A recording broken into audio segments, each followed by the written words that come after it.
এটি একটি সত্য ভূতের ঘটনা।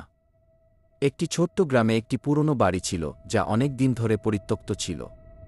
গ্রামবাসীরা বলতো সেই বাড়িতে রাতে অদ্ভুত আওয়াজ শোনা যেত। কেউ কেউ বলতো বাড়ির জানালা দিয়ে অন্ধকারে কারো শ্যাডাও দেখা যেত। একদিন গ্রামের একজন সাহসী ছেলে রবি ঠিক করল যে সে সেই বাড়ির ভিতর যাবে এবং আসল সত্য খুঁজে বের করবে। রবি এক বিকেল বেলা বাড়ির দিকে হাঁটা শুরু করল। বাড়ির কাছে পৌঁছানোর পর সে দেখল দরজাটা খোলা ছিল। ধীরে ধীরে ভিতরে প্রবেশ করল। ভিতরের পরিবেশ খুবই ভুতুড়ে ছিল, ধুলো জমেছিল, সিলিং থেকে মাকড়সার জাল ঝুলছিল। কিন্তু রবির মনে কোনো ভয় ছিল না। সে বাড়ির প্রতিটি কোণ ঘুরে দেখতে লাগল। হঠাৎ অদ্ভুত শব্দ শুনতে পেল, যেন কেউ চুপচাপ হাঁটছে। রবি একটা থমকে দাঁড়াল এবং শব্দের উৎস অনুসরণ করতে লাগল।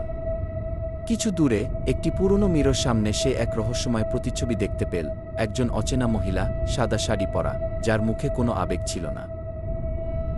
রবি হতভম্ব হয়ে মিররটি থেকে পিছিয়ে আসতে গেল, কিন্তু ঠিক তখনই সে অনুভব করল যে তার পা যেন পাথরের মতো ভারী হয়ে গেছে। সে নিজেকে নড়াতে পারছিল না। মুহূর্তে মহিলার মুখ থেকে এক দুঃখের কণ্ঠ বের হল, তুমি কেন আমাকে ত্যাগ করেছিলে? রবির মনে পড়ল, এই বাড়ির মালিক এক সময় ছিল তার দিদিমা, যিনি বহু বছর আগে রহস্যজনকভাবে অদৃশ্য হয়ে গিয়েছিলেন। তিনি বলেছিলেন যে তার জীবনের শেষ সময়ে কিছু অশুভ ঘটনার প্রভাব পড়েছিল। সেই অশুভ শক্তি এখন এই বাড়ির মধ্যে বন্দী ছিল। রবি ধীরে ধীরে তার পা মুক্ত করতে সক্ষম হল এবং আতঙ্কিত হয়ে বাড়ি ছেড়ে বেরিয়ে এল। গ্রামে ফিরে এসে সে আর কাউকে ওই বাড়ির কাছে যেতে নিষেধ করল।